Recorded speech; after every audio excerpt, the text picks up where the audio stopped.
तो हेलो दोस्तों, आप कैसे हैं। आई होप कि आप अच्छे होंगे। तो आज हम लोग इस वीडियो में प्रतिस्थापन विधि से क्या करेंगे कि समीकरण का हल निकालना सीखेंगे दोस्तों। ठीक है, तो यहाँ पे देखिए कि यहाँ पे दो इक्वेशन है। ठीक है, दो समीकरण हमारा दिया हुआ और इसका प्रयोग कर हम लोग प्रतिस्थापन विधि से हल निकालेंगे। ठीक है, प्रतिस्थापन का मतलब क्या होता है, सबसे पहले हम समझा देते हैं। प्रतिस्थापन का मतलब होता है ना, किसी भी एक समीकरण के चर के मान को निकालना है और दूसरे समीकरण में उस मान को डालते हैं, तो यही हमारा प्रतिस्थापन कहलाता है। ठीक है, यानी किसी भी देखिए एक समीकरण में एक चर का मान निकालेंगे और दूसरे चर में यानी इस समीकरण में क्या करेंगे, इस चर का मान को रख देंगे, तो यही प्रतिस्थापन कहलाता है। यानी दूसरे के प्रति प्रतिस्थापन, इसका मान को इसमें रख देंगे तो प्रतिस्थापन कहलाएगा। ठीक है, तो देखिए यहाँ दो समीकरण है, तो सबसे पहले हम इसका नाम लिख देते हैं समीकरण 1। ठीक है, नाम लिख लीजिएगा सबसे पहले क्या है, समीकरण 1, और यहाँ पे दूसरा नाम क्या है, समीकरण 2 लिख लेंगे इसको। ठीक है, अब मैं यहाँ पे पढ़ के दिखाता हूँ कि क्या। देखिए पहला जो समीकरण है 3x + 4y = 10 है, और जो हमारा दूसरा समीकरण है वह 2x - 2y = 2 है। ठीक है, = 2। ठीक है, तो यहाँ पर क्या है, ये समीकरण 2 है हमारा। अब हमको समीकरण 2 और समीकरण 1 को ना, समीकरण 2 और 1 को, ये दोनों समीकरण को क्या करना है कि प्रतिस्थापन विधि से हल करना है। ठीक है, तो प्रतिस्थापन विधि बहुत ही आसान होता है। ठीक है, विलोपन विधि से भी प्रतिस्थापन विधि क्या है कि बहुत आसान है। तो देखिए क्या करना है, या तो समीकरण 1 में या तो समीकरण 2 में क्या करना है, किसी में एक और चर का मान निकालना। तो देखिए समीकरण में दो चर है ना, एक x है और एक y। तो किसी भी देखिए समीकरण 1 में हम लोग किसी भी चर का मान निकालेंगे, या तो x का या तो y का। अब मान निकाल के क्या करेंगे कि दूसरे समीकरण में रख देंगे। आप चाहे तो समीकरण 2 में भी x या y में से दोनों में से किसी एक का मान निकाल के और समीकरण 1 में रख सकते हैं। तो चलिए समीकरण 1 में ना हम x का मान निकालते हैं, चर x का मान निकालेंगे। ठीक है, तो यहां पर सबसे पहले क्या लिखिएगा, समीकरण 1 से लिखिएगा, और क्या करेंगे कि समीकरण 1 को सबसे पहले यहाँ पे हम लिख लेते हैं। ठीक है, अब हम लोग को क्या चाहिए कि चर x। ठीक है, यहाँ पे हम x का मान निकालेंगे, तो जो x वाला पद है हमारा 3x जो पद है, इसको पकड़े रखेंगे।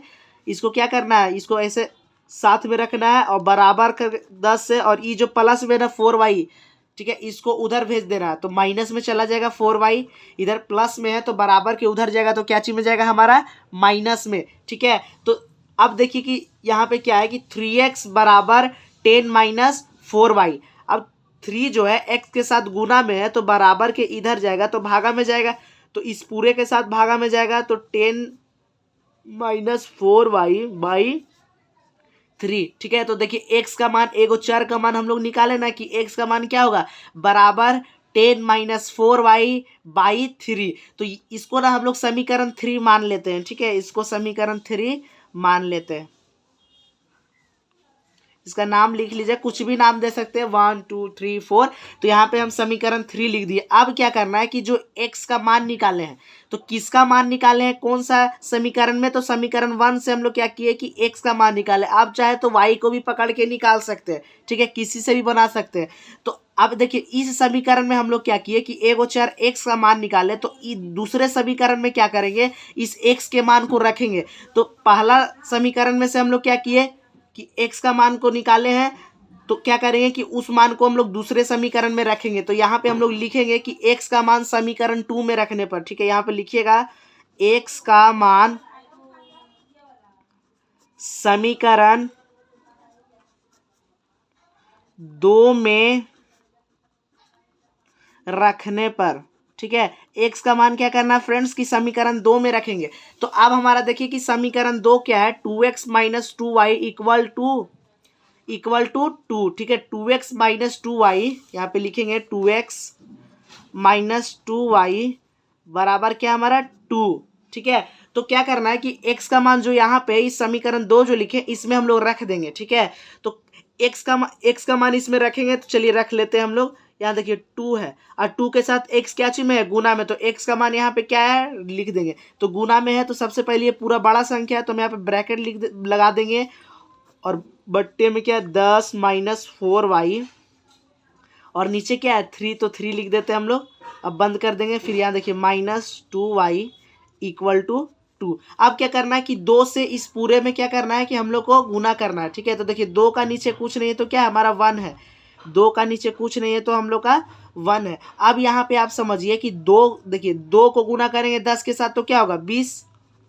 अब 2 को गुना करना है -4y के साथ तो -8y हो जाएगा हमारा, ठीक है। क्योंकि देखिए यहाँ कुछ नहीं तो plus, plus into minus minus, और 2 और y, ठीक है। 2 इंटू 4y क्या होगा 4 दूनी 8 और y तो 8 गो y हो गया हमारा। अब देखिए नीचे कुछ नहीं तो 1 को अब नीचे वाला को नीचे के साथ गुना करेंगे तो 1 को 3 के साथ गुना करेंगे तो क्या आएगा 3। अब यहाँ माइनस तो लिख देते हैं -2y, ठीक है। अब यहाँ बराबर में क्या है 2। अब यहाँ पे समझिए कि यहाँ पे 2y के नीचे कुछ नहीं तो क्या है हमारा 1 है। तो अब इसको हम कैसे बनाएंगे, यहाँ पे आप ध्यान से समझिए कि इसको कैसे बनाना है।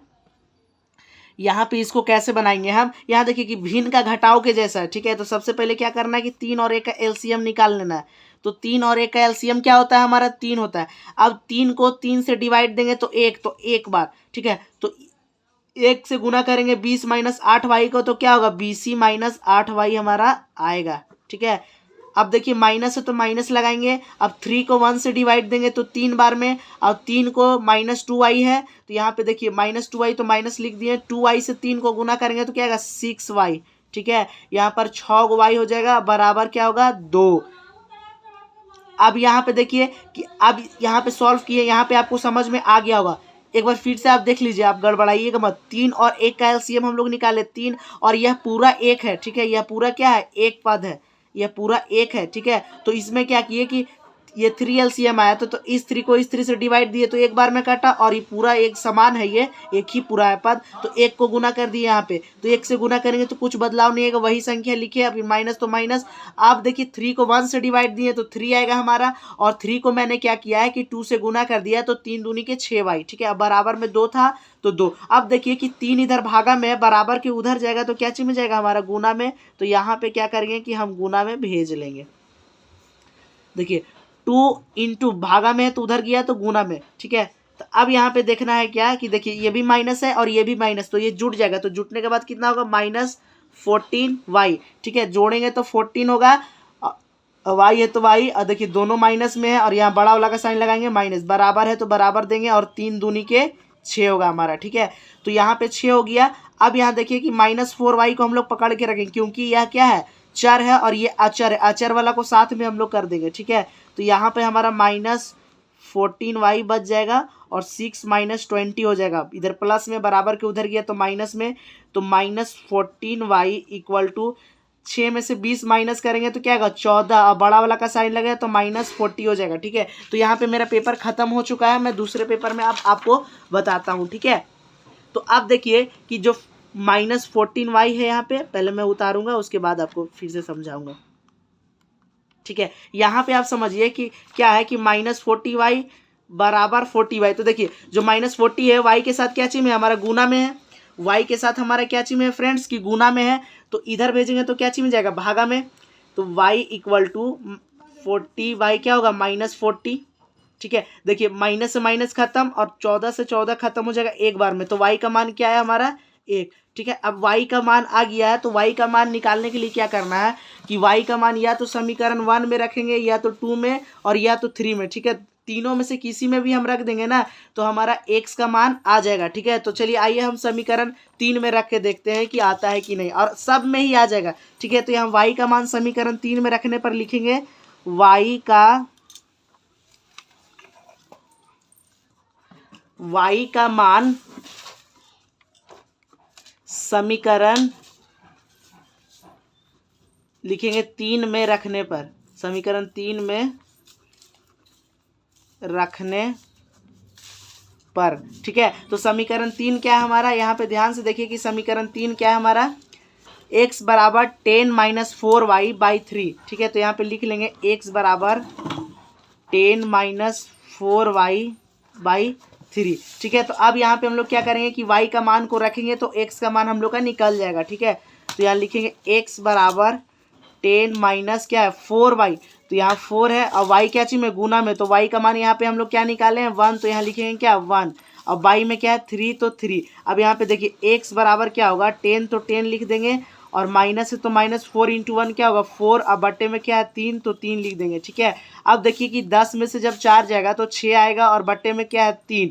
ठीक है, तो 6 को 3 से डिवाइड देंगे तो 2 बार में क्या होगा कट जाएगा। तो x का मान हमारा क्या आया यहाँ पे 2 आया है और y का मान क्या आया है 1 आया। ठीक है, तो यहाँ पे हम लोग का समीकरण को सॉल्व करके x और y का मान क्या किए हम लोग दोस्तों निकाल लिए हैं। ठीक है, तो ऐसे हम लोग प्रतिस्थापन विधि से बनाते हैं, यही क्या है हमारा आंसर है। ठीक है, तो आप इस मान को y के मान को तीनों में से किसी भी समीकरण में रख के निकाल सकते हैं। ठीक है दोस्तों, तो आई होप फ्रेंड्स आपको यह क्वेश्चन समझ में आ गया होगा। तो हम फिर मिलते हैं एक नए वीडियो के साथ, तब तक के लिए जय हिंद दोस्तों।